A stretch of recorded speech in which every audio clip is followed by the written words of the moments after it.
কবিতা রূপম, কবি সুবোধ সরকার।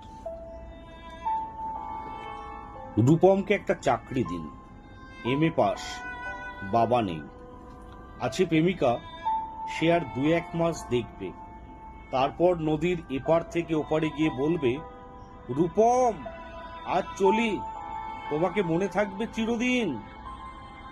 রূপমকে একটা চাকরি দিন, যে কোনো কাজ, পিয়নের কাজ হলেও চলবে। তমালবাবু ফোন তুললেন। ফোনের অন্য প্রান্তে যারা কথা বলেন তাদের যেহেতু দেখা যায় না, সুতরাং তারা দুর্গেয়। তমালবাবু মামাকে বললেন, রূপমের একটা চাকরি দরকার। মামা বললেন কাকাকে, কাকা বললেন জ্যাঠাকে, জ্যাঠা বললেন বাতাসকে। মানুষ জানলে একরকম, কিন্তু বাতাস জানলে প্রথমে ছুটে যাবে দক্ষিণে। সে বলবে দক্ষিণের অরণ্যকে, অরণ্য বলবে আগুনকে। আগুন গেল আলিমুদ্দিন স্ট্রিটে, আলিমুদ্দিন ছুটল নদীকে বলার জন্য। নদী এসে আশ্রে পড়ল উপকূলে। সমুদ্র হিমাচল বলে উঠল, রূপমকে একটা চাকরি দাও, এমএ পাস করে বসে আছে ছেলেটা। কয়েক মাস বাদের ঘটনা। আমি বাড়ি ফিরছিলাম সন্ধেবেলায়।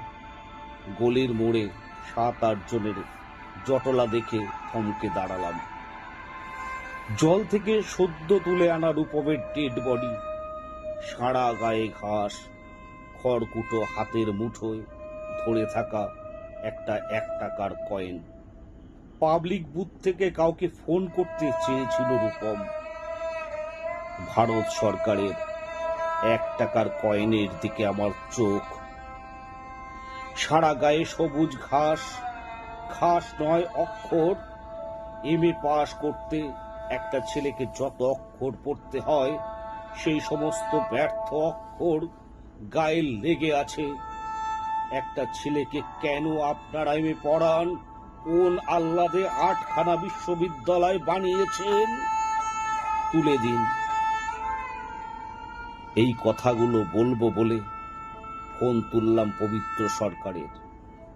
ফোন বেজে উঠল, ফোন বেজে চলল, ফোন বেজেই চলল।